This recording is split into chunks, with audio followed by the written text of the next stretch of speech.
4장 3절에서 8절.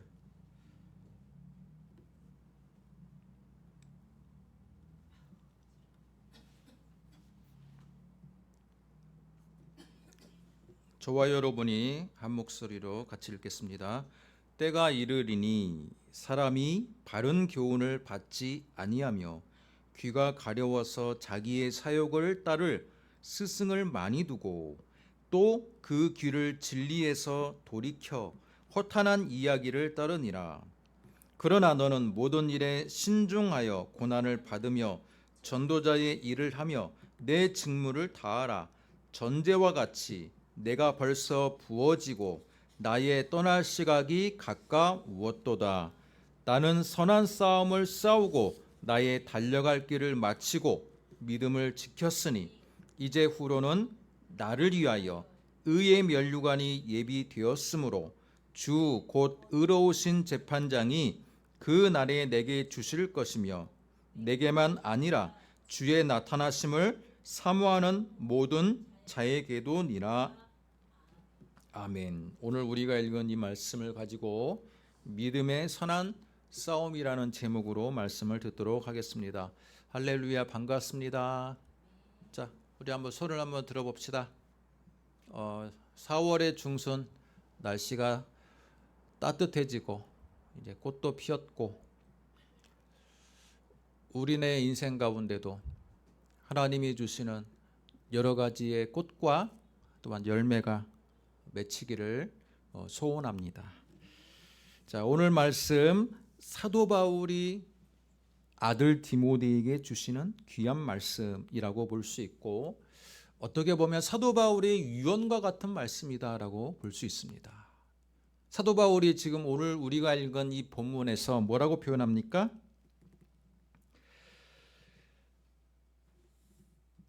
6절 나의 떠날 시각이 가까웠도다. 이제 사도 바울이 본인이 이 세상에서 이제 머물 시간이 얼마 안 남았다라는 것을 직감하고 그의 아들 디모데에게 마지막 유언과 같은 교훈을 주는 말씀입니다. 여기서 6절에서 전제는 뭘까요? 전제와 같이 내가 부어졌다. 전제와 같이 내가 부어졌다라고 표현하고 있습니다. 전제는요, 성경의 5대 제사에는 들어가지 않아요.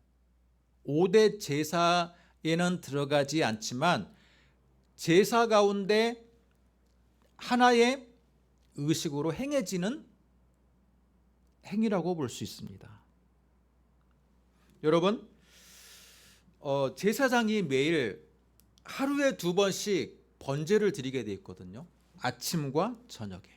자, 근데 번제를 드릴 때 숫 양을 드리든 숫 송아지를 드리든 하여튼 숫 양을 제일 많이 드렸다 그래요. 숫 양을 드릴 때 번제를 드릴 때 어떻게 합니까? 그 제물을 각을 뜨고 내장을 제거하고 이제 태울 준비를 하는데 태우기 직전에 마지막에 포도주를 그 숫 양에게 제물로 드려질 숫 양을 포도주로 붓는 의식을 행한다 그래요. 자, 그런데 이 포도주를 붓는 그 의식을 전제라 그래요. 전제. 그러면 사도 바울이 왜 마지막 그의 유언과 같은 이 말씀을 하면서 자신의 인생을 뭐로 비유했습니까? 전제와 같이라고 비유했습니다. 전제와 같이로 비유했다는 건 뭡니까? 나는 하나님의 나라와 예수 그리스도의 복음을 증거함에 있어서 내 인생의 마지막 땀방울 한 방울까지도 마치 하나님께 드릴 제물이 마지막에 포도주의 한 방울까지도 다 떨어뜨려서 제물에게 다 포도주를 가득 완전히 붓는 것처럼, 완전히 소진시키는 것처럼 내 인생의 모든 정력과 힘과 노력과 열정을 주 예수 그리스도의 복음에 따른 내 땀 한 방울까지도 다 부어드렸다라고 표현하는 겁니다. 전제와 같이 내가 포도주 한 방울이 남지 않을 정도로 내가 다 완전히 내 인생을 올인했고 부었다, 그렇게 표현하고 있습니다. 전제와 같이 내가 부어지고 그 부어진 결과 나에게는 이제 모든 사명을 한 방울까지도 나는 다 했기 때문에 나의 떠날 시각이 가까웠도다, 이렇게 표현하고 있습니다. 하나님의 나라에 부름받은 자로서 그가 얼마나 사역에 충실했는지를 보여주는 표현이라고 볼 수 있어요. 우리도 우리 인생을 살아가고 인생의 마지막이 가까움을 느꼈을 때 이 사도 바울과 같이 내 인생이 전제와 같이 부어지는 인생이었고 나의 이제 떠날 시각이 가까웠는데 내 인생은 하나님의 나라와 복음에 나는 내 모든 시간과 노력과 열정을 다 부어드렸다라고 이렇게 고백할 수 있다면 얼마나 좋을까요? 그러지 않겠습니까? 그러면서 나는 선한 싸움을 싸우고 이제는 의의 면류관이 바로 내 앞에 있다라는 것을 나는 안다라는 거예요. 우리가 신앙생활을 한다라는 것은 결국은 선한 싸움을 계속해서 수행해 나갈 수밖에 없는 일이다라고 봅니다. 선한 싸움을 계속해서 싸우고 나가는 게 신앙생활을 하는 거예요. 끊임없는 영적인 전투, 끊임없는 많은 불신의 세력들, 세상의 많은 여러 가지의 공격들과 우리는 끊임없는 영적인 전투를 할 수밖에 없는 존재이다라는 거예요. 여러분은 어떻습니까? 믿음의 선한 싸움 가운데 여러분은 지금 어디 정도에 위치하고 있습니까? 거친 세상의 파도 가운데 우리는 그 세상의 파도에 너무나도 힘들어하고 있습니까? 아니면 내가 자리 잡고 있는 직장과 사업터와 가정 위에서 나름대로의 포지션을 잡고 아무리 세상의 파도가 흔들리더라도 우리를 지키시는 성령의 놀라우신 은혜로 말미암아 평안을 누리고 있습니까?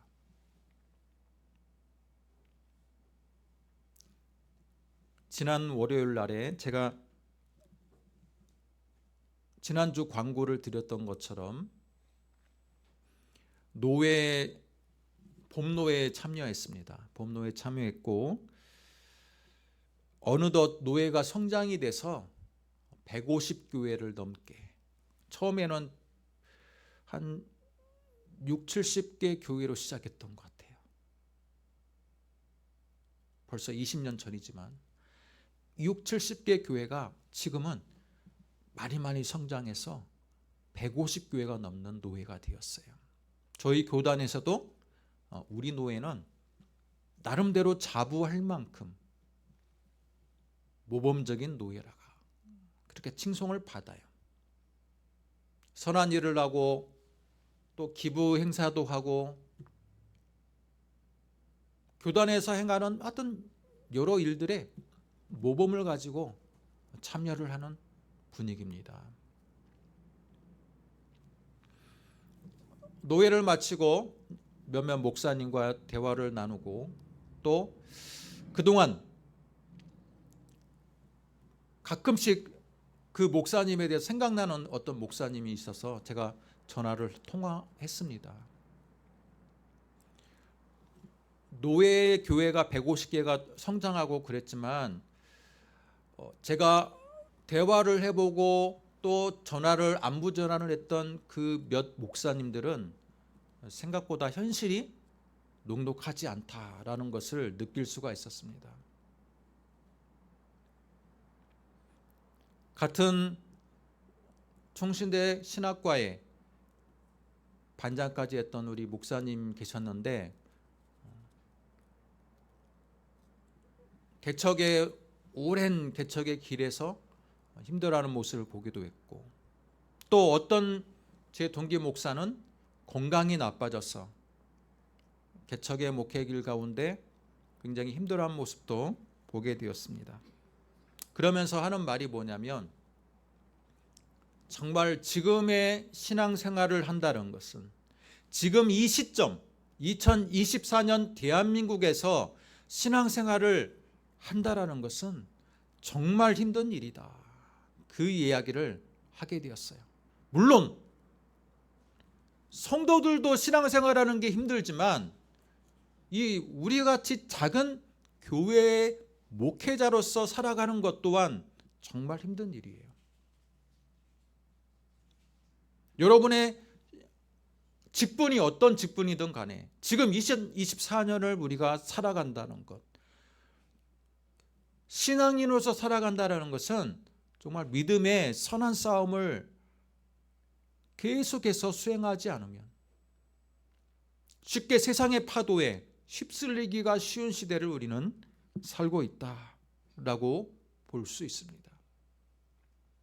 그래서 여러분, 이 시간에 접속한 여러분들, 또 이 시간에 이 현장에 나와 있는 여러분들이 한 사람 한 사람이 저는 굉장히 소중하다라고 생각합니다.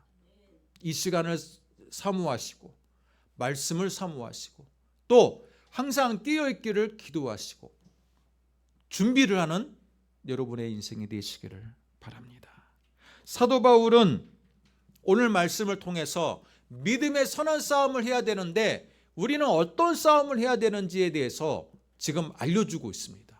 어떤 싸움을 해야 되는지 알려주고 있어요. 뭡니까? 3절, 때가 이르렀다. 자, 어떤 때가 이르렀습니까? 사람이 바른 교훈을 받지 아니하는 때가 지금이다. 사도 바울이 소아시아와 그리스 지역을 돌면서 1차, 2차, 3차 전도여행을 하면서 얼마나 많은 복음을 증거했습니까? 많은 사람들이 사도 바울의 이 3차까지 이어지는 전도여행을 통해서 여러 곳에 교회가 세워지고 여러 곳에 많은 신앙인들이 세워졌다 해서 사도 바울의 사역이 결코 수월했다라고 우리는 생각해서는 안 됩니다. 사도 바울은 죽을 고비를 몇 번이나 넘겼고 뿐만 아니라 그가 세웠던 그 지역의 교회를 세울 때에도 엄청나게 많은 핍박이 있었습니다. 그러면서 그가 고백하는 게 뭡니까? 지금은 많은 사람들이 교훈을 받지 아니한다. 내가 아무리 하나님의 나라를 복음을 전해도 성령께서 마음문을 열어주는 그 소수의 사람들을 빼고는 교훈을 받지 아니하는 시대다라고 말하고 있습니다. 이 말씀이 지금 우리 시대에 너무나도 마음에 깊이 와닿지 않습니까? 바른 말을 해도 사람들이 듣지 않아요. 왜? 자신의 행복 추구권, 헌법으로 보장되어 있는 종교를 선택할 수 있는 자율권, 행복의 추구권, 이 권리가 한 사람 한 사람의 권리를 너무 중요하게 생각하다 보니까 어때요? 교훈에 대해서, 진리에 대해서 사람들은 점점 무감각해지고 있습니다. TV를 키든 매스컴을 통해서든 핸드폰을 통해서든 우리가 접할 수 있는 이 많은 방송의 매체들이 진리와 거짓들이 너무나도 혼재되어 있어서 이것들을 제대로 된 분별력을 가지고 바른 교훈을 찾기라는 것은 정말 많은 지혜가 필요한 시대입니다. 많은 지혜가 필요해요. 진리인 것처럼 위장해가지고 많은 사람들을 미혹하는 영들이 지금 우리 시대에 너무나도 많이 있어요.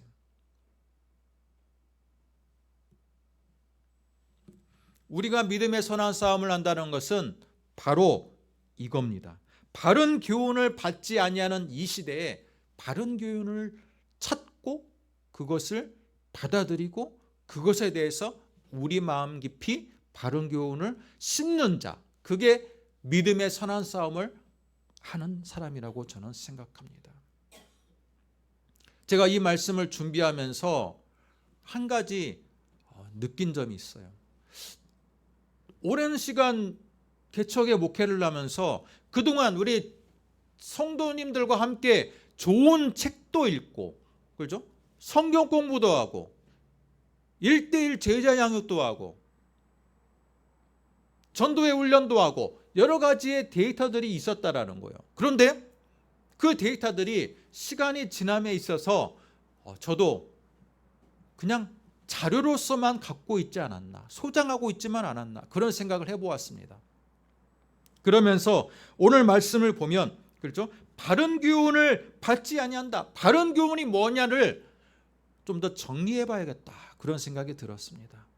그전에 했던 우리들의 이 소중한 자료들을 점점 데이터화 시키고, 그죠? 그것을 또 영상으로 남겨서 나중에 성경 공부를 할 때, 바른 교훈을 할 때 그동안 우리가 가지고 있던 많은 중요한 이 바른 교훈들을 이제 체계적으로 정리를 해야겠다라는 생각을 해보았어요. 그렇게 되면 여러분들이 어떻게 됩니까? 목사님, 과거에 저는 어떤 공부가 좋았습니다. 저는 과거의 1:1이 좋았습니다. 과거에 어떠한 훈련이 좋았습니다. 어떤 세미나가 좋았습니다라고 할 때 그 말이 과거로만 끝나면 안 된다는 거예요. 그렇습니까? 안 그렇습니까? 과거로만 끝나면 안 돼요. 과거에 내가 어떤 훈련을 받았는데 그 훈련이 너무 좋았다라고만 기억되는 교훈이 되어서는 안 됩니다. 지금 우리 시대에 다시 한번 그 중요했던 교훈들은 다시 한번 선포가 돼야 되고, 다시 한번 학습이 돼야 되고, 그것이 나의 자산이 돼야 돼요. 그래서 저는 이제 남은 기간 동안에도 우리가 지금까지 공부하고 축적되어 왔던 이 데이터들을 더 한번 알기 쉽게, 또는 영상으로든 그렇게 남겨서 우리가 언제든지 과거에 받았던 이 좋은 바른 교훈들을 정립을 해야겠다, 그런 생각을 오늘 말씀을 준비하면서 하게 되었습니다. 여러분은 어떻습니까? 여러분이 혹시라도 집에 과거에 받았던 이 성경 공부 교재 또는 신앙의 서적들이 있다면 다시 한번 여러분, 아무리 바쁜 삶을 살지라도, 그죠? 시간을 좀 내어서 다시 한번 읽어보시고, 바른 교훈에 대해서 진정으로 내가 바른 신앙의 교훈을 가지고 신앙생활을 해야겠다라는 의식을 갖는 여러분 되시기를 주님의 이름으로 축복합니다. 또 두 번째, 지금의 때는 어떤 때냐? 귀가 가려워서 자신의 사욕을 따를 스승을 많이 두는 시대다. 여러분, 사람들의 이기적인 본심을 자극해서 많은 사람들이 인기를 누리는 자들이 많이 있습니다. 사이비 교주도 그렇고, 또 요즘에는 많은 유튜버들이나 많은 방송 매체들이 어때요? 많은 사람들의 허영심, 지적인 자극들을 이용해서 인기를 누리고 있잖아요. 그죠? 거짓 교사들이 많이 있는 시대예요. 그것으로부터 우리는 믿음의 선한 싸움을 해야 된다는 것입니다. 우리 기독교 안에서도 어떤 사람이 있습니까? 인기에 영합해서 많은 대중들을 선동하고 많은 사람들을 미혹해 만드나, 그 미혹하게 된 사람들은 그 앞에 있는 사람이 잘못된 자인지도 제대로 분별하지 못하는 그런 시대를 우리는 살고 있습니다. 분별이 필요한 시대입니다. 분별이 필요한 시대.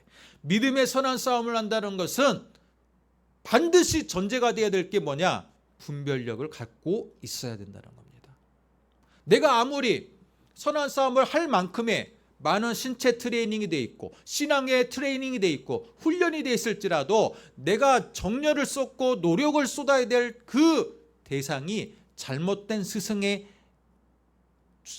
추종하게 된다면 내 노력은 아무런 소용이 없다라는 겁니다.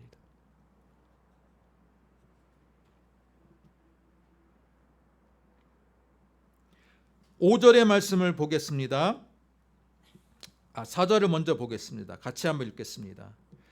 또 그 길을 진리에서 돌이켜 허탄한 이야기를 따르리라.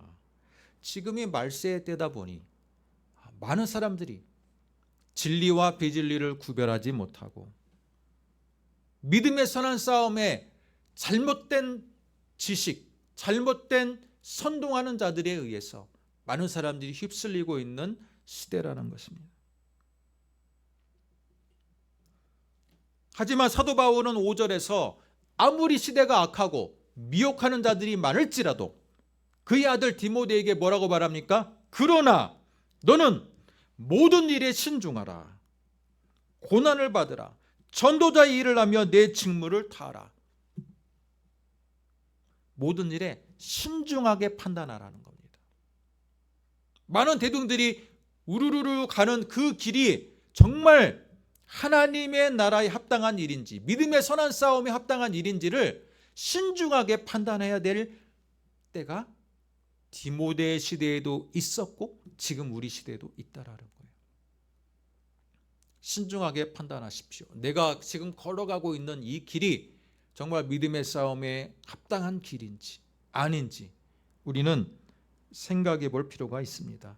또 전도자의 일을 하고 내 직무를 다하라. 교회가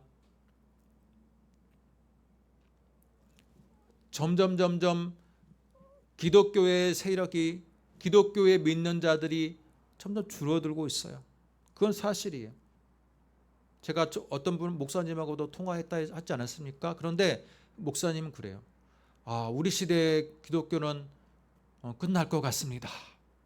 너무 과장된 표현이긴 하지만 그렇다고 해서 전혀 근거가 없는 것은 아니에요. 왜냐? 큰 교회도 작은 교회 학교들이 많지 않아요.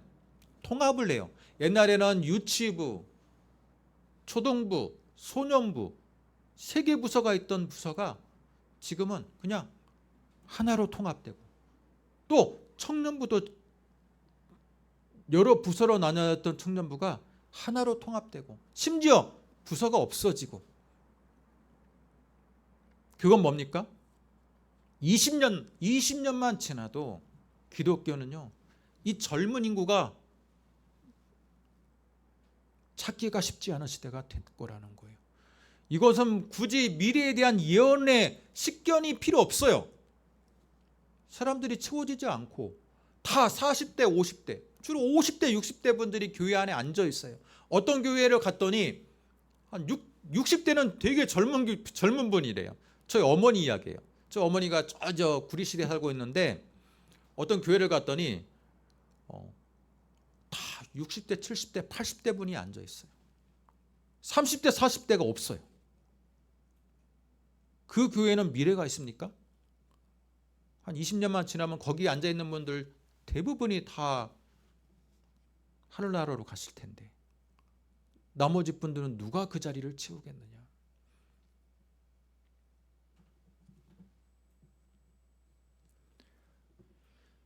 이러한 시대를 살아가고 있을 지금 우리는 그러면 무엇을 할 것이냐? 지금 이 시대를 진단하는 것으로 끝나면 안 된다는 거예요. 그러면 진정한 믿음의 싸움은 뭐냐? 내가 뭔가를 준비를 해야 돼. 시대를 분별하고 시대를 온전하게 우리가 시대의 흐름을 직감했다면 이제는 우리는 어떻게 행할 것이냐가 중요하다. 그게 바로 믿음의 싸움의 진정한 모습이지 않을까. 우리가 해야 될 직무가 무엇인지를 먼저 생각해 봐야 됩니다. 지금 이러한 시대에서 나는 어떤 것을 행할 것이냐? 나는 어떤 것을 행할 것이냐? 최근에 여론조사가 있었는데 여론조사에 의하면 여러분 예수를 믿는다는 것, 예수님을 믿는다는 게 무엇이냐라고 여론조사를 했는데 가장 많이 응답한 사람들의 퍼센테이지가 60%가 뭐라고 이야기했냐면 마음의 평안을 위해서 교회에 다닙니다 라고 이야기했대요. 마음의 평안을 위해서 교회 다니면 교회가 은혜로워요. 마음의 평화로워요. 소수의 사람들만이 구원을 받기 위해서 영생을 누리기 위해서 자기를 부정하기 위해서 세상에 속하지 않기 위해서 빛된 삶을 살기 위해서는 소수의 의견이고 당신이 신앙생활을 하는 이유가 무엇입니까? 라는 그 질문에 60%가 마음이 평안을 얻기 위해서, 내가 세상에 신앙생활을 하지 않을 때는 너무 마음이 스트레스도 많이 많고 너무 힘들었다라는. 근데 성경 공부를 하고 신앙생활을 했더니 마음이 너무 평안해졌다는 거예요. 그게 교회를 다니는 가장 1순위가 되고 있다라는 거예요. 그러나 여러분, 성경의 말씀을 보면 뭡니까? 우리가 교회의 에클레시아라고 말하는 이 믿는 사람들의 모임에 참여하고 예배하는 이유는 뭡니까? 성경에서 말하는 모임을 갖는 이유가 무엇입니까? 구원받은 백성들이 모이는 것이고, 그죠? 첫째는 구원이고, 구원을 통해서 하나님의 나라가 확장되는데 모여서 함께 기도하고 합심해서 하나님의 나라의 확장을 위해서 우리가 각자의 달란트대로, 그죠? 사용받는 것이 신앙생활하는 이유지 않습니까?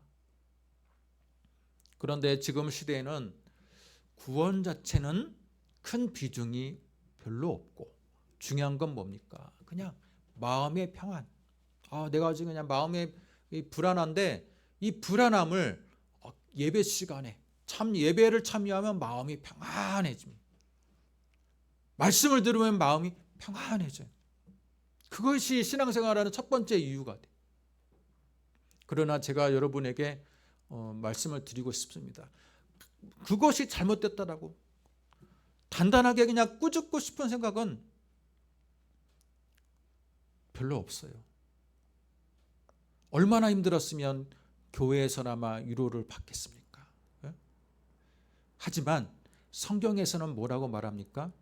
마음의 평안을 위해서 모이는 게 아니야. 예배라는 것은, 교회라는 것은 하나님의 선택받은 자로서 성령의 거듭난 자들이 모여서 하나님의 나라를 위해서 섬기는 모임이고, 계속해서 믿음의 선한 싸움을 해 나가야 되는 모임인 것이야. 그렇게 말하고 있다라는 거예요. 여러분, 그래서 여러분, 교회에서 마음의 평안을 얻으세요. 정말 그동안 일주일 동안 세상 속에서 받아왔던 여러 가지의 많은 스트레스와 여러 가지의 어려웠던 그 부분이 있었다면 이 시간 하나님께 모든 것을 쏟아내고 기도하면서 마음의 평안을 얻으세요. 그러나 또 한 가지 더 중요한 것은 뭡니까? 믿음의 선한 싸움을 하기 위해서 우리는 모였고, 그죠? 사도 바울의 말씀처럼 8절, 이제후로는 나를 위하여 의의 면류관이 예비되었으므로, 의의 면류관을 우리는 의의 면류관이 예비되어 있다는 것을 믿고 우리는 세상에서 더 믿음의 선한 싸움을 하기 위해서 우리는 이 자리에 있다라는 것을 더 기억하시기 바랍니다.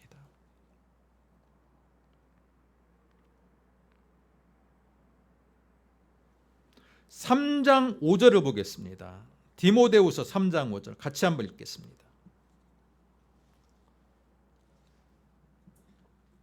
경건의 모양은 있으나 경건의 능력은 부인하니 이 같은 자들에게서 내가 돌아서라. 사도 바울이 지금 3장에 뭐라고 됐어요? 마지막 가르침이에요.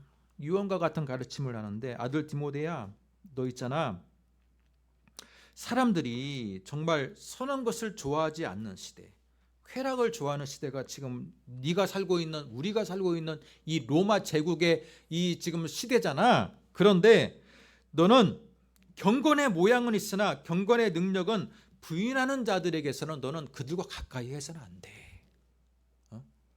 네가 교회 리더로서 믿음의 선한 싸움을 하는 자로서 네가 바르게 서려면 경건의 모양만 있는 자들하고는 같이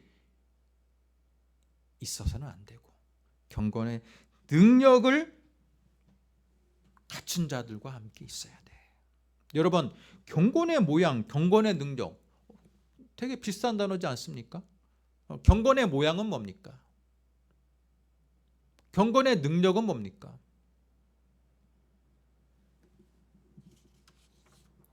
경건의 모양은 뭐예요? 그죠? 모양, 겉으로 드러나는 거. 겉으로 드러나는 교회에서 겉으로 드러나는 헌신과 같은 거. 그죠? 식당 봉사할 수도 있고 또 전도할 수도 있고 뭐 주차 봉사할 수도 있고 앞에서 주보 나눠줄 수도 있어요. 이건 다 겉으로 드러난 모양이라는 거예요. 지금은 모양이라도 있는 분이 있으면 좋을 것 같아요. 네, 모양이라도 있는 분이 있으면 좋을 것 같아요. 어찌됐건 사도 바울은 본질을 추구하는 자예요. 믿음의 본질을 추구하는 자이기 때문에 겉으로 보는 열심이 경건의 능력은 아니라는 거예요. 겉으로 드러나는 이 섬김이 경건의 능력은 아니라 겉으로 드러나는 것은 경건의 모양이라는 거예요. 너는 경건의 모양은 있으나 경건의 능력을 부인하는 자들에게서는 돌아서라는 거예요. 여러분, 믿음의 싸움이라는 건 저는 이런 거라고 생각합니다. 뭐냐? 경건으로 드러나는 것으로 믿음의 싸움을 할 수가 없다라는 거예요. 성경책을 끼고 나는 예수 믿는 크리스찬이요, 또 큐티를 하는 크리스찬이요라고 하는 그 겉으로 드러나는 것이 믿음의 선한 싸움을 하는 것처럼 보이지만 진정한 싸움은 겉으로 드러나는 섬김이 아니라 경건의 능력을 갖고 있는 사람이 믿음의 선한 싸움을 하는 자입니다. 그러면 경건의 능력은 뭐냐? 경건의 능력은 바로 사도 바울이 이야기했던 진정한 복음의 메시지를 마음 깊이 지니고 그 메시지를 내 삶에 실천하는 자, 성령의 감화감동에 의해서 경건의 메시지, 말씀의 훈련을 통해 내 삶에 그 말씀의 훈련에 많은 만나는 자들에게 선한 영향력을 끼칠 수 있는 자, 겉으로 드러나는 모양이 아니라 내 안에 이미 말씀으로 믿음의 선한 싸움을 할 수 있는 능력을 갖추고 있는 자. 여러분, 그렇기 때문에 여러분 한 사람 한 사람이 소중하다는 겁니다.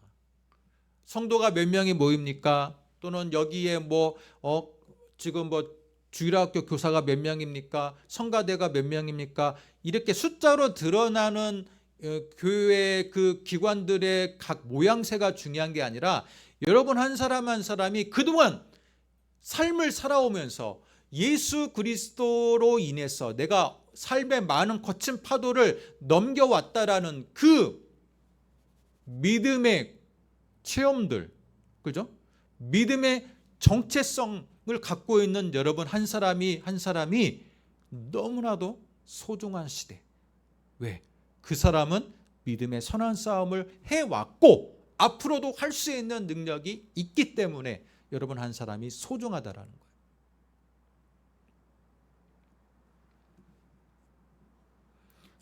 사도 바울은 그래서 디모데를 아들과 같이 여겼다라는 거예요. 왜 그렇습니까? 디모데만큼 경건의 모양만 있는 디모데가 아니었다라는 거예요. 디모데는 경건으로 겉으로 드러나는 열심히 있는 헌신도 있었지만 디모데는 경건의 능력까지도 갖춘 자였기 때문에 사도 바울은 그에게 직접 그가 낳은 아들은 아니지만 친정으로 믿음의 아들처럼 아꼈던 사람, 그가 바로 디모데였습니다. 너는 믿음의 선한 싸움을 하되 경건의 모양뿐만 아니라 경건의 능력을 갖추어서 교회에 많은 영향력을 미치고 많은 사람들을 허탄한 이야기를 따르는 자들에게 진리를 제대로 가르치고 전도자의 일을 하고 너의 직무를 다하라. 그게 바로 믿음의 선한 싸움을 하는 것이다. 자, 우리식으로 말하면 어떻습니까? 우리식에 많은 매스컴들의 뉴스들이 있고 잘못된 그냥 여러 가지 교훈들이 있어요. 또 잘못된 스승들도 목사라고 해서 다 제대로 된 사람이 아니야. 선동하는 사람도 있고 잘못된 교훈을 가르치는 사람이 있는데 여러분, 믿음의 선한 사람들 하는 것은 많은 이 뉴스들과 많은 세상의 사건들과 교회 안에서 많은 메시지들 중에서 바른 메시지, 내가 어떻게 바르게 정체성을 가지고 살아야 될지를 분별할 수 있는 게 믿음의 선한 싸움을 하는 거예요. 내가 어떤 바르게 서야 되는 진리가 무엇인지를 바르게 알고 있는 것, 그게 바로 믿음의 선한 싸움을 하는 가장 기초가 되는 거예요. 그런데 지금 시대는 그것조차도 쉽지가 않아요. 왜? 너무나도 많은 정보가 많아. 여러분, 정보가 옛날에는 정보가 없을 때는요, 이 정보를 찾기 위해서 도서관을 찾아서 엄청나게 다녔고요. 또 제가 신학대학에 입학했을 때만 해도 어떤 방송 매체가 너무나도 열악했기 때문에 어떤 정말 말씀을 잘 전하는 목사님을 설교를 듣기 위해서는 어떻게 하는지 아세요? 그 교회를 찾아가야 됐어요. 그 교회를 찾아가야 됐어요. 그 1시간 30분 40분의 그 설교 말씀을 듣기 위해서 멀리 1시간이고 2시간이고 찾아갔어요. 지금은 어때요? 너도 나도 많은 방송들과 많은 매체들이 있다 보니 이제는 판단력이 중요해. 잘 진리의 말씀을 판단하고 그것들을 잘 볼 줄 아는 식견이 중요한 시대가 되었습니다. 믿음의 선한 싸움을 한다는 것은 바로 바른 교훈을 나는 찾을 수 있는 능력, 뿐만 아니라 허탄한 이야기를 잘 분별할 수 있는 능력, 잘못된 스승들을 잘 분별할 수 있는 능력, 영적인 지혜가 필요한 시대다라는 겁니다. 그리고 바른 지혜를 찾았다면 이제는 경건의 모양만 갖추는 게 아니라 경건의 능력을 갖춘 자가 돼야 돼요. 그죠? 경건의 능력. 계속 경건 생활을 통해서 성령의 인도를 구해야 됩니다. 뿐만 아니라 성령의 인도를 구하고 은혜를 받았다면 그 은혜 받은 것들을 내 삶에 만나는 자들에게 그 능력을 전파하고 나눠주며 살아가는 것, 그게 바로 믿음의 선한 싸움을 하는 자의 모습이다. 그렇게 보겠습니다. 사랑하는 성도 여러분, 여러분 지금 어디 가운데 와 있습니까? 처음의 질문. 세상의 이 파도 가운데 흔들려서 멀미하며 힘들어하면서 세상 가운데 있습니까? 아니면 세상에 많은 파도가 있을지라도 내 영혼 평안해, 내 영혼